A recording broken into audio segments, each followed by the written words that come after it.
दोस्तों नमस्कार। आप लोगों का मेरे इस चैनल शुगर स्टडी क्लासेस में स्वागत है।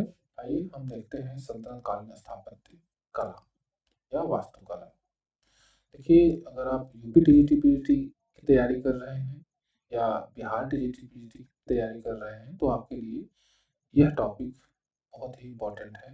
इसे डिटेल में थोड़ा सा समझेंगे हम, थोड़ा सा समय लग सकता है, थोड़ा सा पेशेंस रखिए, इसे देखिए और समझिए, और जैसा भी लगे मुझे कमेंट अवश्य करिए।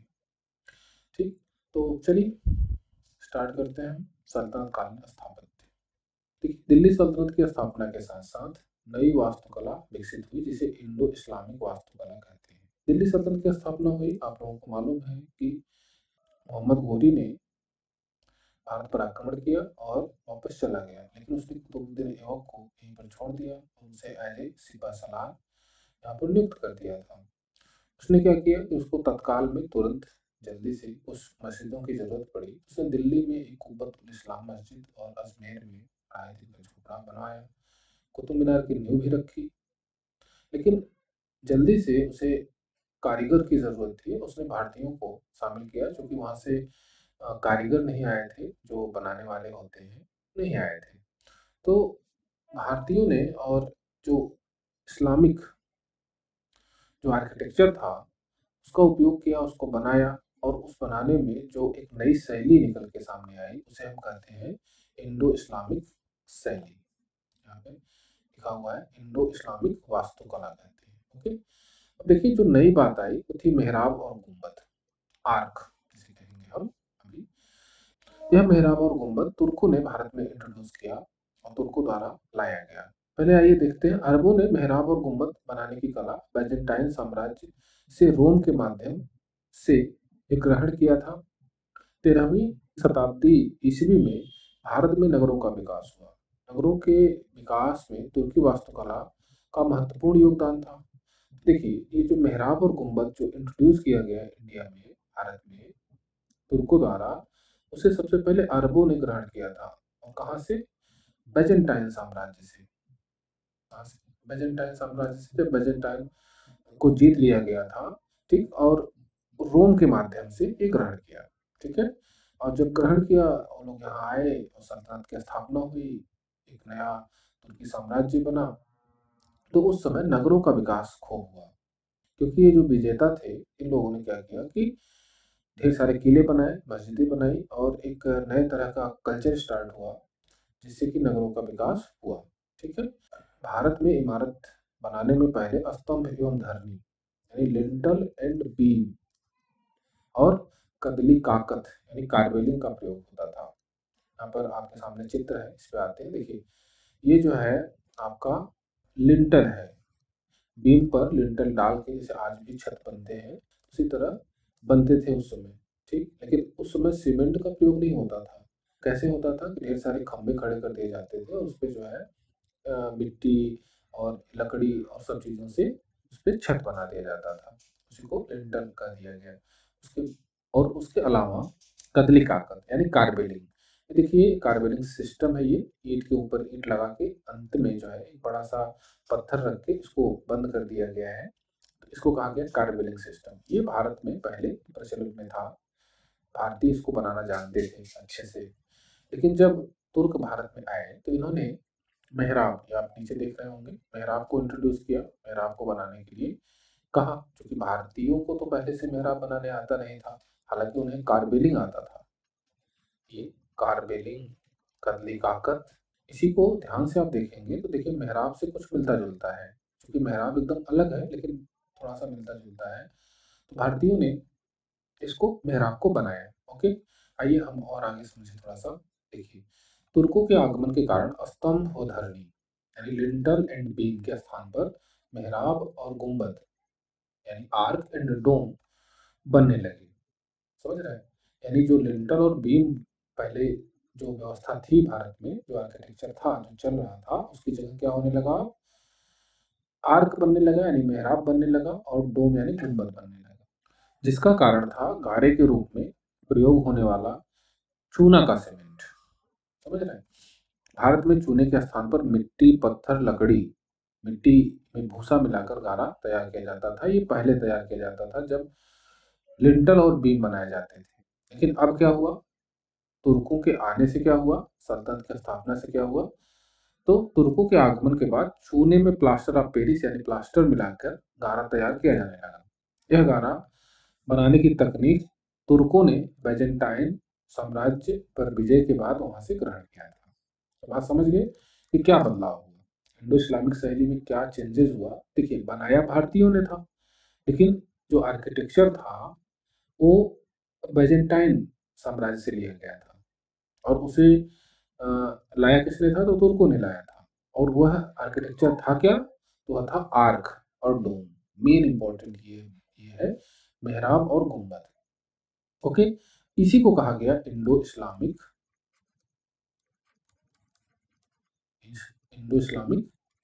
शैली, आर्ट। ओके, यहाँ पर दो शब्द और हैं, ट्रेबिएट और आर्कुएट, ये आपको मिल जाएगा आंसर। देखिए, आर्कुएट में आर्क लगा हुआ है मतलब मेहराब वाली कला, और ट्रेबिएट मतलब लिंटल और बीम। ठीक है, यानी जो भारतीय पहले से उपयोग करते आ रहे हैं उसको कहा गया ट्रेबिएट, यानी लिंटल एंड बीम। जो आर्किटेक्चर थी उसको कहा गया ट्रेबिएट आर्ट। ओके, और जो इंट्रोड्यूस किया गया यानी आर्क एंड डोम, वो जो है क्या हो गया, आर्कुएट। बस इतना समझना है, बाकी चीजें आप समझ जाएंगे कि जब लिंटल और बीम यूज हो रहा था तब चूने की जगह जो है मिट्टी, पत्थर, लकड़ी, भूसा मिला के गारा तैयार किया जाता था। और देखिए, आर्क बनेगा कब, जब ये सीमेंट यानी चूने वाला सीमेंट बनेगा तभी।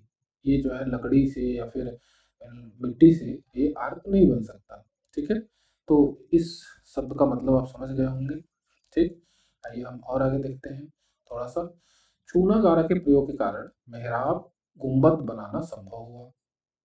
इसमें पत्थरों, ईंटों को जोड़ने के लिए चूना गारा का प्रयोग हुआ। किसका प्रयोग हुआ, चूने के गारे का। ईंट को और पत्थर को जो मेहराब बनाए गए उसमें। मेहराब भारत में धीरे धीरे प्रचलन में आया, धीरे धीरे। क्यों, क्योंकि भारतीय जो है मेहराब बनाने में अभ्यस्त नहीं थे, उनको आइडिया मेहराब का नहीं था। उन्होंने क्या किया, जो कार्बेलिंग, कदली काकत पद्धति जो भारतीय जानते थे उसका प्रयोग किया गया प्रारंभ में। मतलब मेहराब बनाने में जो पहली व्यवस्था थी कार्बेलिंग, उसको धीरे धीरे जो है डेवलप किया गया।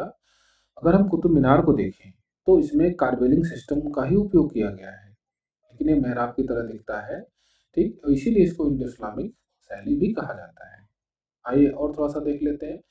भारत में तुर्क विजेता के रूप में आए थे, आप लोगों को मालूम है।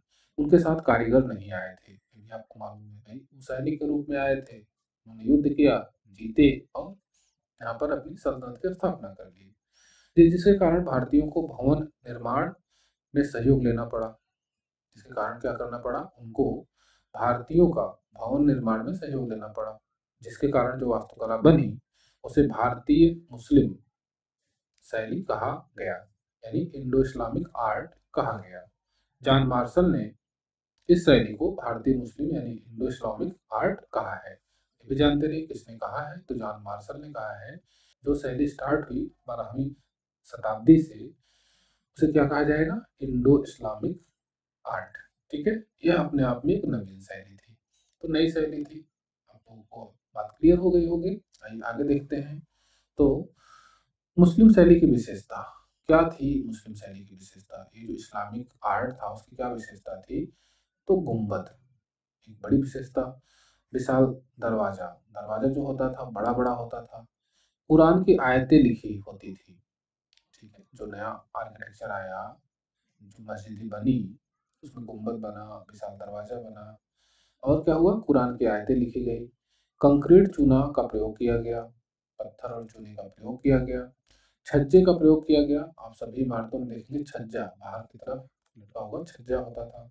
सजावट, हौज, गर्म पानी, हमाम आदि उनके आर्किटेक्चर में शामिल होते थे। ये विशेषता थी। बाकी विशेषताएं और बढ़ती गई, घटती गई। ठीक है, लेकिन ये मेन विशेषताएं हैं। थोड़ा सा और देख लें हम, तो साज सज्जा में जीवित प्राणियों की जगह सुलेख ज्यामिति, फूल पत्तियों का चित्रण किया गया। देखिए, जो इस्लामिक आर्किटेक्चर था उसमें जीवित प्राणियों की जगह यानी मानव चित्र नहीं बनाए गए, क्योंकि इस्लाम में यह वर्जित था। ठीक है, उसकी जगह क्या हुआ, सुलेख यानी कुरान की आयतों को लिखा गया। कुरान उसकी जो आयतें थी उसको कूफी लिपि में लिखा गया। किस लिपि में, कूफी में। ये आप जानते रहिए, क्वेश्चन सीधे पूछा जा सकता है कि जो कुरान की आयतें उत्कीर्ण की गई हैं मस्जिदों में वो किस लिपि में है, तो कूफी लिपि में है।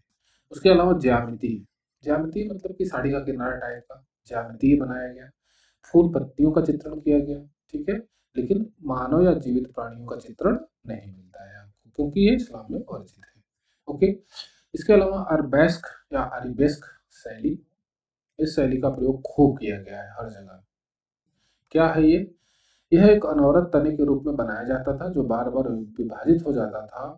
इसे वर्गाकार, आयताकार या गोल आकार में बनाया गया देखने में मिलता है। जैसे मान लेते कोई स्ट्रक्चर ऐसे बनाया गया, देखिए इसको विभाजित किया जाने लगा, इस तरह इस तरह इस तरह।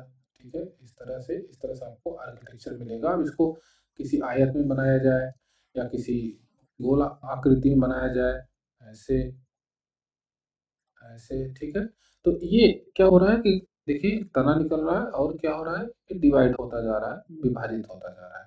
ओके, यही शैली है अरबेस्क शैली। तो इसको भी जानते रहिए, ये मैक्सिमम मस्जिदों में और जगहों पर, बहुत जगहों पर प्रयोग हुआ है। आइए अब आगे देखते हैं थोड़ा सा ममलूक शैली। देखिए, अब यहाँ से जो आपसे क्वेश्चन सीधे सीधे पूछे जाते हैं कि कौन सी मस्जिद किसने बनवाई, कौन सा मकबरा किसने बनवाया, ये आपको बहुत क्वेश्चंस में आते हैं। और इनको जो है कई शासकों के नाम दे दिया जाएगा और एक तरफ मस्जिद का नाम दे दिया जाएगा, मिलाने के लिए दिया जाता है। तो इस तरह से क्वेश्चन आपको बहुत देखने को मिलते हैं। ये पूरा जो है सल्तनत काल का स्थापत्य कंप्लीट है, इसे आप ध्यान से समझिए तो आपको लगभग लगभग सभी चीजें आपको मिल जाएंगी। देखिए, कुब्बत उल इस्लाम मस्जिद किसने बनवाया है, आप लोगों को मालूम होगा, कुतुबुद्दीन ऐबक ने। क्यों, दिल्ली विजय के उपलक्ष्य में इस्लाम धर्म को प्रतिष्ठित करने के लिए बनाया गया था। यह मस्जिद इंडो इस्लामिक शैली की प्रथम इमारत है। आपसे सीधे पूछा जा सकता है कि पहली मस्जिद कौन बनाई गई भारत में, तो वह बनाई गई कुब्बत उल इस्लाम मस्जिद, और ये कहाँ है, दिल्ली में है। इसको बहुत शीघ्रता से बनाया गया था।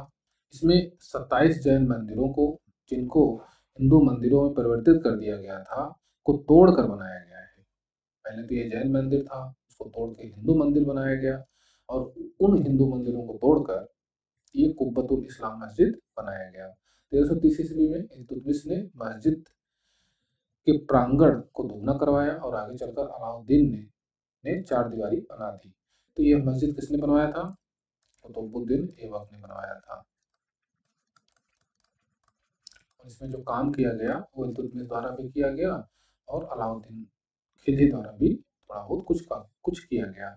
ये आपके सामने चित्र है, कुब्बतुल इस्लाम मस्जिद है इस तरह, और यह दिल्ली में आपको दिख रहा होगा। इसमें देखिए ये मेहराब बनाया गया है, आप यहाँ पे ध्यान से देखेंगे तो ये मेहराब है, ये आर्क है ये, और यही नई बात हो गई। इसकी जगह अगर सीधे सीधे इसको बना दिया जाए तो ये लिंटल हो जाएगा। ठीक है, सीधे सीधे नहीं बनाया गया, यानी ये इस्लामिक शैली है और ये पहली मस्जिद भी है। ओके, आगे चलते हैं तो हम और देखते हैं कुतुब मीनार को। ये भी बनवाया था कुतुबुद्दीन ऐबक ने। इसका निर्माण सूफी संत कुतुबुद्दीन बख्तियार काकी की याद में कुतुबुद्दीन ऐबक ने कुब्बतुल इस्लाम मस्जिद के पास करवाया था। तो ये भी देखिए कुब्बतुल इस्लाम मस्जिद के पास में है, उसी जो एरिया है उसी में है। 1226 ईस्वी में इसका निर्माण कार्य प्रारंभ करवाया गया, लेकिन कुतुबुद्दीन ऐबक की मृत्यु के कारण इसकी पहली मंजिल ही बन सकी। तो कुतुबुद्दीन ऐबक ने क्या किया था कि इसका पहला मंजिल ये पहली मंजिल ही बना पाया था। उसके बाद उसकी मृत्यु हो जाती है, तो केवल एक मंजिल कुतुबुद्दीन ऐबक ने बनवाया था। इसके बाद इल्तुतमिश ने 3 मंजिल और जोड़ दी। तो इल्तुतमिश ने क्या किया कि इसमें 3 मंजिल, 1 2 3 और जोड़ दी, तो कुल कितने हो गए अब, 4 मंजिल। ये बात कहाँ लिखी है? तो दरवाजे पर उत्कीर्ण है कि कुल इसमें 4 मंजिल हो गई थी, इसमें कोई दिक्कत नहीं थी। लेकिन हुआ क्या कि बिजली गिरने के कारण चौथी मंजिल ध्वस्त हो गई। जो ऊपर वाली मंजिल थी, ये चौथी मंजिल ये ध्वस्त हो गई, बिजली गिर गई।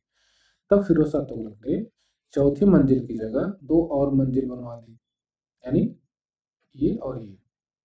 तो अब कुल कितने हो गए? 5 मंजिल हो गए इसके। यह 5 मंजिला मीनार है। सिकंदर लोदी ने भी कुछ मरम्मत करवाई थी। कुतुब मीनार लाल बलुआ पत्थर से बना है, तो ये लाल बलुआ पत्थर से बना है, थोड़ा थोड़ा कहीं कहीं सफेद पत्थर भी यूज हुआ है। ठीक। इसकी दूसरी मंजिल सबसे ऊंची और पांचवी मंजिल सबसे कम ऊंची है। तो जो सेकंड मंजिल है इसकी सबसे ज्यादा ऊंची है, इसे आप जानते रहिए। कभी हो सकता है कि ऐसे क्वेश्चन आपको दे दे कि उसमें कई बात लिखी हो, उसमें से एक बात ये भी हो कि कौन सी मंजिल सबसे ज्यादा ऊंची है। तो दूसरी मंजिल सबसे ज्यादा ऊंची है और पांचवी जो लास्ट वाली है वो सबसे कम ऊंची है। ठीक है। ये और थोड़ा सा देख लेते हैं हम। 2.5 दिन का झोपड़ा, यह एक मस्जिद है। सीधे सीधे क्वेश्चन आया था एसएससी में कि 2.5 दिन का झोपड़ा क्या है? तो यह एक मस्जिद है। पहली बात तो इसका निर्माण कुतुबुद्दीन ऐबक ने करवाया था। जॉन मार्शल के अनुसार इसको 2.5 दिन या 2.5 वर्ष में बनवाया गया था। जॉन मार्शल ने कहा कि भाई 2.5 दिन में बनवाया गया था या 2.5 वर्ष में बनवाया गया था, इसलिए इसका नाम 2.5 दिन का झोपड़ा है। पर्सी ब्राउन के अनुसार यहाँ एक झोपड़ी थी जहां पर 2.5 दिन का मेला लगता था। पर्सी ब्राउन के अनुसार ऐसा है, इसलिए इसका नाम 2.5 दिन का झोपड़ा पड़ेगा। ठीक है। मूलतः लिखा हुआ है यहाँ पर, ठीक है, गलती से लिखा गया है। एक सरस्वती मंदिर या एक संस्कृत विद्यालय था। मूलतः क्या था ये? सरस्वती मंदिर था या तो संस्कृत विद्यालय था, जिसे चौहान शासक विग्रहराज चतुर्थ यानी बिसल देव ने बनवाया था। यह सरस्वती मंदिर या संस्कृत विद्यालय जो भी था, इसको किसने बनवाया था? चौहान शासक विग्रहराज चतुर्थ या बिसल देव ने बनवाया था। विग्रहराज चतुर्थ बिसल देव द्वारा रचित नाटक हरिकेल, पूछा गया है कई बार, हरिकेल की 75 पंक्तियां 2.5 दिन के झोपड़े की सीढ़ियों पर उत्कीर्ण है। समझ रहे हैं? तो यहाँ पर क्या आपको समझ में आया कि जो हरिकेल नाटक था उसकी 75 पंक्तियां इसके जो है जो सीढ़ियां हैं उस पर उत्कीर्ण की गई थी। ठीक है। तो इससे ये क्लियर हो गया कि यह सरस्वती मंदिर या संस्कृत विद्यालय था और विग्रहराज चतुर्थ ने बनवाया था। यह है कहाँ? तो यह है अजमेर राजस्थान में। अजमेर में है। अजमेर कहाँ है? राजस्थान में है। ठीक है। तो कुतुबुद्दीन ऐबक द्वारा बनवाया गया था कुब्बतुल इस्लाम मस्जिद, जो कि दिल्ली में है, और 2.5 दिन का झोपड़ा जो अजमेर में है, और कुतुब मीनार की नींव रखी गई थी। कुतुब मीनार की नींव रखी गई थी। तो 3 चीजें जो है कुतुबुद्दीन ऐबक द्वारा बनवाया गया था। ओके। आइए अब देखते हैं सुल्तानगढ़ी। देखिए ये बहुत ही इंपॉर्टेंट है। इसका निर्माण नासिरुद्दीन महमूद की स्मृति में कुतुब मीनार से 3 मील दूर मलकापुर में इल्तुतमिश ने करवाया। तो किसने करवाया था? इल्तुतमिश ने करवाया था सुल्तानगढ़ी का निर्माण। किसकी याद में? तो नासिरुद्दीन महमूद की याद में। नासिरुद्दीन महमूद कौन है? तो इल्तुतमिश का बड़ा लड़का है। मंगोलों से लड़ते हुए यह मारा गया था। यह बात हम कर चुके हैं पिछले वीडियो में, आप डिटेल में उसे देख लीजिएगा। तो इल्तुतमिश ने ही इसका निर्माण करवाया था। इल्तुतमिश को मकबरा शैली का जन्मदाता कहा जाता है। इल्तुतमिश को मकबरा शैली यानी मकबरा बनाने वाला पहला सुल्तान है, और इसको मकबरा शैली का जन्मदाता कहा जाता है। इसको मकबरा का पितामह भी कहा जाता है इल्तुतमिश को। ठीक है। भारत में निर्मित होने वाला यह प्रथम मकबरा है। बहुत इंपॉर्टेंट है, आपसे पूछा जा सकता है कि भारत में बनने वाला पहला मकबरा कौन सा है? तो वह है सुल्तानगढ़ी यानी नासिरुद्दीन महमूद का मकबरा। और हम देख लेते हैं इल्तुतमिश का मकबरा। तो इल्तुतमिश का मकबरा ये कुब्बतुल इस्लाम मस्जिद के उत्तर में है। इस मकबरे का निर्माण इल्तुतमिश द्वारा करवाया गया था। यह लाल बलुआ पत्थर से बनाया गया है। ठीक है। ये मकबरा आपको सुल्तानगढ़ी दिख रहा है। ये भारत में बनने वाली, ये सुल्तानगढ़ी आपको दिख रहा होगा, ये भारत में बनने वाला पहला मकबरा है। ओके। ये है सुल्तान गढ़ी। अब भाई थोड़ा सा आगे देख लेते हैं, अतारकिन का दरवाजा। ये दरवाजा आपको दिख रहा होगा, अतारकिन का दरवाजा। यह नागौर राजस्थान में बनवाया गया है। किसके द्वारा बनवाया गया था? इल्तुतमिश। इसके अलावा इल्तुतमिश ने बदायूं उत्तर प्रदेश में हौज शमसी, हौज सुल्तानी, ईदगाह, जामा मस्जिद, ये सारी चीजें बनवाई है। कहाँ? बदायूं में। ठीक है, आपको मालूम होगा कि इल्तुतमिश जो है बदायूं का इक़्तिदार था बहुत दिन तक, तो उसने ये सारा काम बदायूं में ही किया है। ये अतारकिन का दरवाजा आप देख रहे होंगे, ये है, और इसमें भी आपको मेहराब दिख रहा होगा और ये सजावट सब दिख रही होगी। ठीक है, बलबन का मकबरा। मकबरा का निर्माण बलबन ने स्वयं करवाया था। अपने मकबरे का निर्माण उसने खुद ही करवा लिया कि भाई एक न एक दिन बनना है ये, तो हम पहले ही बनवा लेते हैं। यह मकबरा शुद्ध इस्लामी शैली पद्धति पर बना पहला मकबरा है। तो मोस्ट इम्पोर्टेंट आपसे क्वेश्चन पूछा जा सकता है, पहला शुद्ध इस्लामी शैली पर बनने वाला मकबरा कौन सा है? वो है बलबन का मकबरा। ये आपको बलबन का मकबरा यहाँ दिख रहा होगा। ये अभी एकदम स्थिति इसकी खराब हो चुकी है, लेकिन आपको यहाँ दिख रहा है। लाल महल, इसे बलबन ने बनवाया था। आपसे बार बार क्वेश्चन पूछा जाता है कि लाल महल किसने बनवाया था? बलबन ने बनवाया था। अभी वो जो है टूट गया है, तो उसका चित्र आपको नहीं दिखेगा। अलाउद्दीन खिलजी मोहम्मद बिन तुगलक का राज्याभिषेक बलबन के लाल महल में ही हुआ था। तो कभी कभी ये भी पूछा जाता है कि अलाउद्दीन खिलजी का राज्याभिषेक कहाँ हुआ था? तो बलबन के बनाए गए लाल महल में हुआ था। हालांकि अलाउद्दीन खिलजी ने अपना राज्याभिषेक 2 बार करवाया था। एक तो जो है कड़ा मानिकपुर में हुआ था, और दूसरा जो है लाल महल में हुआ था। और मोहम्मद बिन तुगलक उनको तो आप जानते ही हैं, बहुत अच्छे से हम पढ़े हैं इसको। ठीक है, आइए हम देख लेते हैं खिलजी स्थापत्य, थोड़ा सा इसके बारे में भी समझ लेते हैं। देखिए, हौज खास या हौज अलाई, अलाउद्दीन खिलजी अपने राज्याभिषेक 1296 ईस्वी में 70 एकड़ में हौज खास का निर्माण करवाया था। तो ये हौज खास या हौज अलाई किसने बनवाया था? अलाउद्दीन खिलजी ने बनवाया था। कब बनवाया था? 1296 ईस्वी में, जब उसने राज्याभिषेक किया था बलबन के महल में। फिरोज शाह तुगलक ने इसका पूरा निर्माण करवाया, तो फिरोज शाह तुगलक ने जो है बाद में इसका निर्माण कंप्लीट करवाया था। ठीक, तो ये आप जानते रहिए। देखिए, हौज ए खास और या हौज अलाई ये आपके सामने है। ये तालाब था और ये बाकी स्ट्रक्चर है यहाँ पे। श्रीनगर 1323 ईस्वी में इसका निर्माण अलाउद्दीन खिलजी ने करवाया था। इसे शहर ये नौ या नया शहर कहा गया। यह कुतुब मीनार से 3 मील उत्तर में है। श्रीनगर में ही 1000 स्तंभों का महल भी अलाउद्दीन खिलजी द्वारा बनवाया गया था। देखिए, जब हम राजनीतिक इतिहास पढ़ रहे थे उस समय 1000 स्तंभों का महल ये बार बार आया था। तो इसका जिक्र जो है कई बार आया है। इसको बनवाया किसने था? तो अलाउद्दीन खिलजी ने ही बनवाया था। यह 3 मंजिला इमारत है। जो 1000 स्तंभों का महल है वो 3 मंजिला इमारत है। इसमें खंभे लगे हैं जिस पर इसका छत टिका हुआ है, इसीलिए इसको 1000 स्तंभों का महल कहा गया। तो फौजी खास, श्रीनगर और 1000 स्तंभों का महल ये सब किसने बनवाया? अलाउद्दीन खिलजी ने बनवाया। इसके अलावा अलाई दरवाजा मोस्ट इम्पोर्टेंट, इसको जो है कई बार एग्जाम में पूछा गया है। अलाई दरवाजा किसने बनवाया था? तो अलाउद्दीन खिलजी ने। इसका निर्माण अलाउद्दीन खिलजी ने करवाया था। यह लाल बलुआ पत्थर संगमरमर से बनाया गया है। यह दरवाजा कुब्बत उल इस्लाम मस्जिद के दक्षिण में स्थित है, यानी दिल्ली में ही स्थित है भाई। जब कुब्बत उल इस्लाम मस्जिद आ जाए तो मतलब समझ लीजिए कि दिल्ली। इस दरवाजे का निर्माण ऊंची कुर्सी पर हुआ है। यह भारत की प्रथम इमारत है जहां केवल इस्लामी पद्धतियों का प्रयोग हुआ, लेकिन अलंकरण में भारतीय, मतलब कि जो अलंकरण हुआ है वह जो है भारतीय अलंकरण है, लेकिन यह बनाया कैसे गया है? शुद्ध इस्लामी पद्धति से। तो आपसे क्वेश्चन ऐसे भी पूछ सकता है कि शुद्ध इस्लामी मकबरा कौन है? तो बलबन का मकबरा, लेकिन कोई इमारत आ जाए तो वह है अलाई दरवाजा। बहुत अच्छे से क्लियर रहिए इसको। ठीक है, क्वेश्चन ऐसे भी आ सकता है। जॉन मार्शल ने कहा है, स्थापत्य कला के खजाने का यह सुंदर रत्न है, इसको एक रत्न की संज्ञा दी गई है अलाई दरवाजे को। इसे आप समझेंगे।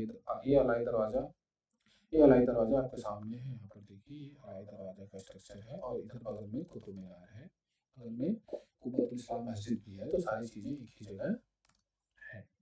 जमात खाना मस्जिद या इसे खिलजी मस्जिद भी कहते हैं।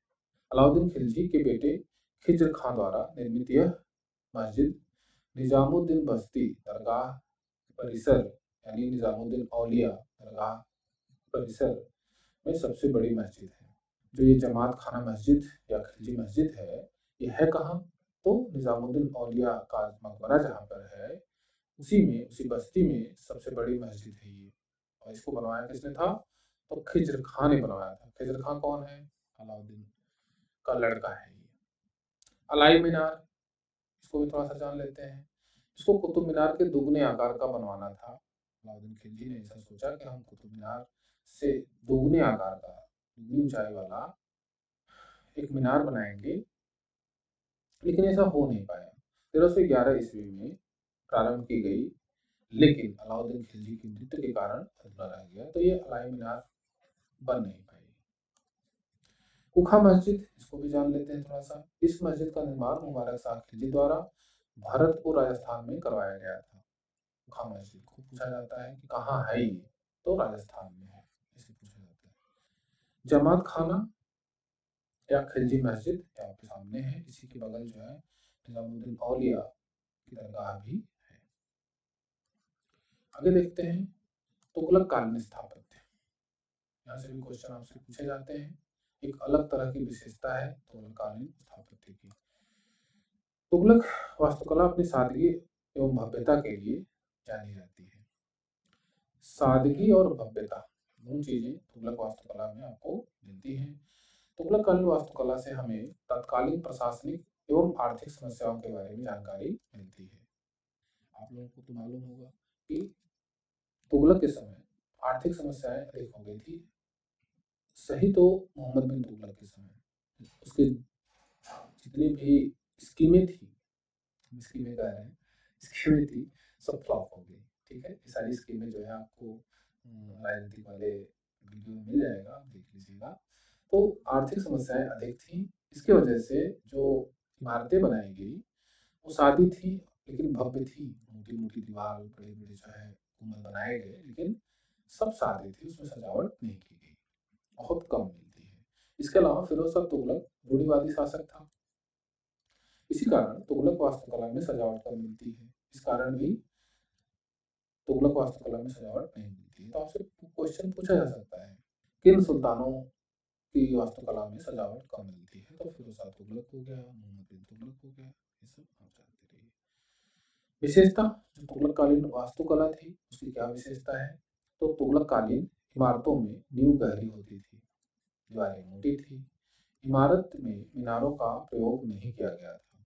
यानी इमारतें जो है सादी सादी थी, बहुत ज़्यादा मीनार नहीं बनाई गई थी, बहुत ज़्यादा उसमें अलंकरण नहीं किया गया था, लेकिन जो नींव थी वो गहरी होती थी, दीवार जो थी वो मोटी होती थी। भवन निर्माण सामग्री में खुरदुरे पत्थर और तराशे गए पत्थर नहीं यूज किए गए, क्योंकि आर्थिक समस्याएं थी। कंकड़ का प्रयोग किया गया, मतलब उसमें जो दीवार में भर दिया गया था कंकड़। ठीक है, दीवारें प्लास्टर की गई थी, हालांकि दीवारें जो है प्लास्टर की गई थी चूना पत्थर से। अष्टभुजी मकबरों का निर्माण, ये तुगलक कालीन विशेषता थी। अष्टभुजी मकबरा ये आपको अभी आगे देखने को मिलेगा। ढालू दीवारें बहुत इंपॉर्टेंट है, कई बार पूछा गया है, स्पेशली यूजीसी नेट में कई बार पूछा गया है कि ढालू दीवारों का प्रयोग किनके शासनकाल में किया गया? तो तुगलक के समय किया गया। आइए हम आगे देखते हैं थोड़ा सा तुगलकाबाद। सबसे पहली इमारत तुगलकाबाद, इसका निर्माण गयासुद्दीन तुगलक ने करवाया था। तुगलक वंश का संस्थापक था ये, और इसने तुगलकाबाद का निर्माण करवाया। इसमें कुल 52 द्वार थे, अभी नहीं है, कुछ द्वार ध्वस्त हो गए हैं। इसकी दीवारें बहुत मोटी एवं अभेद्य है, लेकिन निर्माण स्तर काफी निम्न है। कुछ अवशेष आपके सामने दिख रहा होगा तुगलकाबाद का। दीवारें तो मोटी हैं, लेकिन जो है बहुत अच्छी नहीं है, टिक भी नहीं पाई। इब्न बतूता के अनुसार यह महल सुनहरी ईंटों से बना था। जो तुगलकाबाद का महल था सुनहरी ईंटों का बना था।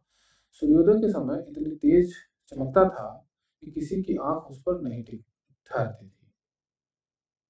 ये सीधे सीधे स्टेटमेंट यूजीसी नेट में पूछा गया है। किस इमारत के बारे में इब्न बतूता ने यह स्टेटमेंट दिया है? तो तुगलकाबाद के लिए, क्योंकि अभी अवशेष ही आपके सामने यहाँ दिख रहा होगा। इसके आगे और चलते हैं, थोड़ा सा और देख लेते हैं। गयासुद्दीन तुगलक का मकबरा। तुगलक वंश का संस्थापक था और इसका मकबरा जो है देखते हैं हम। गयासुद्दीन का मकबरा तुगलकाबाद में एक झील के बीच में ऊंचे चबूतरे पर निर्मित है। एक झील है, इसके चारों तरफ ये चबूतरा आपको दिख रहा होगा, इसके चारों तरफ पानी है। यह झील यमुना नदी के पानी को रोककर बनाया गया था। मकबरा पंचभुजी है। फार्गुसन के अनुसार इस मकबरे की दीवार ढालू है, जो इसकी मुख्य विशेषता है। यह लाल बलुआ पत्थर से बना है, लेकिन दीवारों पर संगमरमर जड़ा हुआ है। गुंबद सफेद संगमरमर का बना हुआ है। इस मकबरे को शेरशाह सूरी के मकबरे का पूर्वगामी माना जा सकता है। ये देखिए आपके सामने मकबरा है, दीवारें देखिए ढालू हैं, थोड़ा सा ये अंदर की तरफ झुकी हुई है और मोटी मोटी दीवारें हैं इसमें। और ये जो देख रहे हैं गुंबद ऊपर का, ये संगमरमर का बना हुआ है। ये गयासुद्दीन तुगलक का मकबरा है। आइए हम देख लेते हैं आदिलाबाद का किला किसने बनवाया है? तो मोहम्मद बिन तुगलक द्वारा बनवाया गया था। क्वेश्चन आपसे इतने पूछा जाता है कि कौन सा आर्किटेक्चर किसने बनवाया है, तो उसके लिए आप इसे ध्यान से समझ लीजिए। जहां पनाह नगर मोहम्मद बिन तुगलक द्वारा बनाई गई चौथी दिल्ली थी। अभी हम सभी दिल्लियों की बात करेंगे, लेकिन आप जो है इसे जानते रहिए कि जहां पनाह नगर ये चौथी दिल्ली थी और इसे किसने बनवाया था? मोहम्मद बिन तुगलक ने। 12 खंभा, यह एक निवास स्थान के रूप में बनाया गया है। यह इमारत सुरक्षित एवं गुप्त निवास थी। मतलब गुप्त रूप से कोई मंत्रणा करनी हो या सुरक्षित स्थान हो, तो कौन सा था? 12 खंभा। और इसको जो है मोहम्मद बिन तुगलक द्वारा ही बनवाया गया था। ये 3 मंजिला इमारत है, इस पर बुर्ज बनाया गया है। ठीक है? और आगे देखते हैं शेख निजामुद्दीन औलिया का मकबरा। शेख निजामुद्दीन औलिया का मकबरा, इसका निर्माण जहांपनाह नगर में मोहम्मद बिन तुगलक द्वारा करवाया गया था। आपसे सीधी क्वेश्चन आ सकता है कि शेख निजामुद्दीन औलिया का मकबरा किसने बनवाया? इसके निर्माण में संगमरमर का प्रयोग किया गया है। यहाँ पर पूरा जो है संगमरमर का बनाया गया है। ये निजामुद्दीन औलिया का मकबरा, ये दरगाह है, एक जो है पूजनीय स्थल है। बेगमपुरी मस्जिद, जामा मस्जिद, इसका निर्माण मोहम्मद बिन तुगलक ने जहांपनाह नगर में करवाया था। तो एक दो मस्जिद और जानते रहिए, जामा मस्जिद और बेगमपुरी मस्जिद, इसका भी निर्माण किसने करवाया था? मोहम्मद बिन तुगलक ने करवाया था। तो इस तरह से आप मोहम्मद बिन तुगलक के निर्माण को एक जगह लिख लेंगे और उसे आप थोड़ा सा एक दो बार देख लेंगे तो आपको क्लियर हो जाएगा।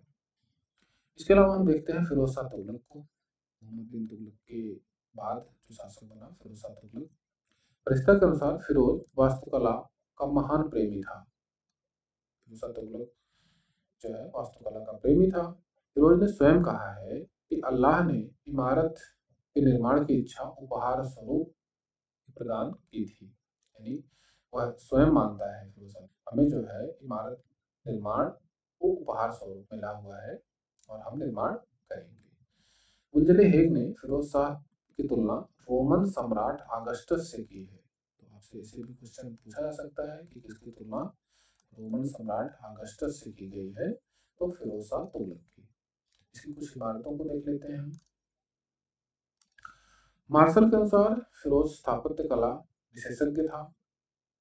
निर्माण संबंधी योजनाओं की स्वीकृति के लिए दीवान ए विजारत को सुपुर्द करते थे। इस विभाग द्वारा आर्थिक तंगी के कारण उसमें कटौती की जाती थी। तो एक बात पहले समझ लेते हैं कि फिरोज शाह तुगलक स्थापत्य विशेषज्ञ था।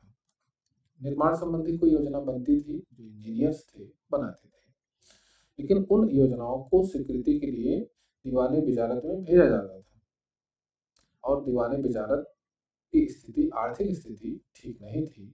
इस वजह से आर्थिक तंगी के कारण उसमें कटौती की जाती थी। लेकिन इसके बावजूद भी फिरोज शाह तुगलक ने बहुत सी इमारतों का निर्माण करवाया, बहुत से नगरों शहरों का निर्माण करवाया था। आर्थिक स्थिति ठीक नहीं थी, फिर भी फिरोज की इमारत की मुख्य विशेषता कमल के फूल का अलंकरण है, यहाँ पर अलंकरण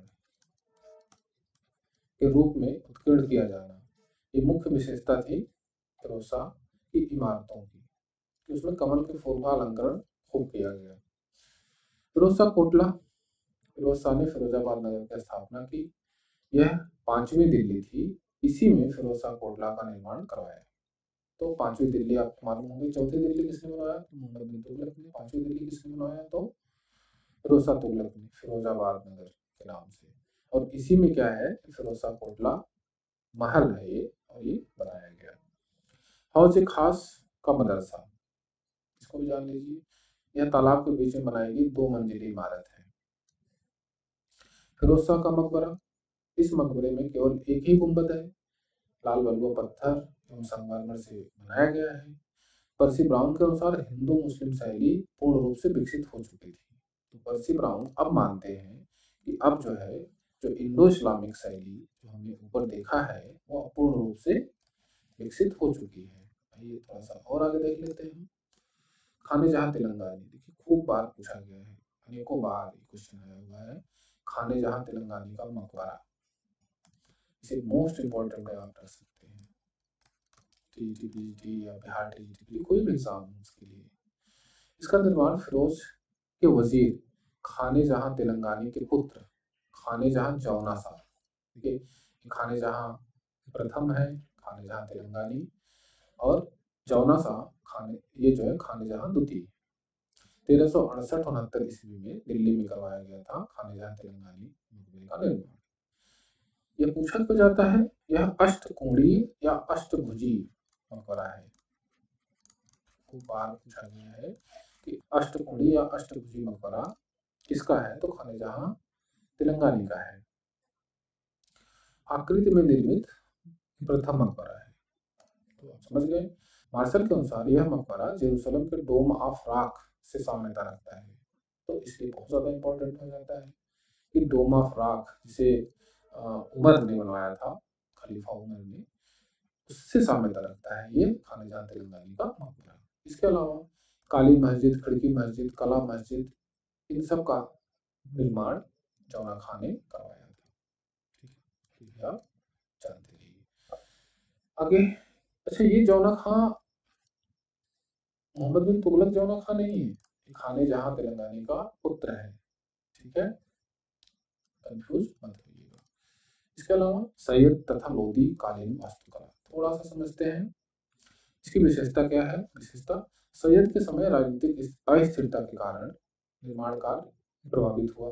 देखिए सैयद जब आए तो बहुत कम समय तक उन्होंने शासन किया था, सबसे कम समय तक शासन किया था, और राजनीतिक अस्थिरता तो थी, इसलिए निर्माण कार्य उतना अच्छा नहीं हो पाया। लोदियों के समय दोहरा गुंबद का निर्माण कार्य प्रारंभ हुआ, इससे गुंबद की ऊंचाई बढ़ गई। देखिए दोहरा गुंबद से क्वेश्चन खूब आता है। दोहरा गुंबद मतलब कि एक गुंबद बनाया जाए, उसके ऊपर एक गुंबद और बनाया जाए, ये हो गया दोहरा गुंबद। क्यों बनाया जाए? क्योंकि इससे जो है गुंबद की ऊंचाई बढ़ गई, भव्यता बढ़ गया, अच्छा लगा देखने में, तो दोहरा गुंबद बनाया गया। दोहरा गुंबद का प्रयोग सबसे पहले सिकंदर लोदी के मकबरे में मिलता है, मिलता है सिकंदर लोदी के मकबरे में। यह भी क्वेश्चन कई बार पूछा गया है। पर्सी ब्राउन, सैयद एवं लोदी का काल मकबरों का युग कहते हैं। पर्सी ब्राउन जो है ये कहते हैं कि भाई जो सैयद और लोदी का काल था वह एक मकबरों का युग था। तो आपसे सीधे क्वेश्चन पूछा जा सकता है, जिसे आप जानते रहिए। अष्टकोणीय या अष्टभुजी मकबरा, देखिए खाने जहां तेलंगानी का मकबरा ये हम लोगों ने देख लिया अभी। ये जो है अष्टकोणीय या अष्टभुजी मकबरा पहला मकबरा था। उसके अलावा सैयद मोहम्मद शाह का मकबरा, सिकंदर लोदी का मकबरा और शेरशाह सूरी का मकबरा, यह सब जो है अष्टकोणीय मकबरा है। इसे आप जो है बहुत अच्छे से जानते रहिए। ऐसे क्वेश्चन आ सकता है कि कौन कौन सा किसका किसका मकबरा अष्टकोणीय था, तो यहाँ पे हमने सबको लिख दिया है, आप इसे यहाँ से समझ लीजिए। मुबारक शाह का मकबरा, यह अष्टभुजी है या अष्टकोणीय मकबरा है। इसका और इसका गुंबद बहुत ऊंचा है। जॉन मार्शल ने इस मकबरे के बारे में कहा है कि इसका मुख्य दोष यह है कि निर्माणकर्ताओं ने इसे इतना ऊंचा बना दिया है कि दर्शक की दृष्टि से अधिक ऊंचाई है, क्योंकि कोई देखे तो बहुत ज़्यादा ऊंचा दिखे। तो इस तरह से मुबारक शाह का मकबरा है, और यह भी क्या है, अष्टभुजी मकबरा है। इसका गुंबद बहुत ऊंचा है। ये थोड़ा सा और भी देख लेते हैं। मोहम्मद शाह सैयद का मकबरा, इसको किसने बनवाया था, तो अलाउद्दीन आलम शाह ने बनवाया था। यह सैयद वंश का अंतिम शासक है। यह मकबरा भी अष्टभुजी या अष्टकोणीय है, लेकिन पहले मकबरे में सुधार किया गया है। पहले का मकबरा जो मुबारक शाह का मकबरा हम लोगों ने देखा है, उस मकबरे से इस मकबरे में सुधार किया गया है। ओके। सिकंदर लोदी का मकबरा, इस मकबरे का निर्माण इब्राहिम लोदी ने करवाया है। यह भी अष्टकोणीय मकबरा है, इसमें दोहरा गुंबद बनाया गया है। मोठ मस्जिद, इसका निर्माण सिकंदर लोदी के वजीर मियां भुआ ने किया है। आप मुझे कमेंट बॉक्स में बताइएगा कि मोठ मस्जिद है कहाँ। ये आपके लिए एक क्वेश्चन है। हाँ, मुझे कमेंट जरूर करिए, जैसे कि मुझे पता चले कि मैं क्या सुधार करूँ। और ये जो है क्लास टीजीटी पीजीटी और यूपी आरओ या बिहार टीजीटी पीजीटी, इन सबको दृष्टिगत रखते हुए बनाया जा रहा है। ओके, तो चलिए मिलते हैं हम नेक्स्ट वीडियो में।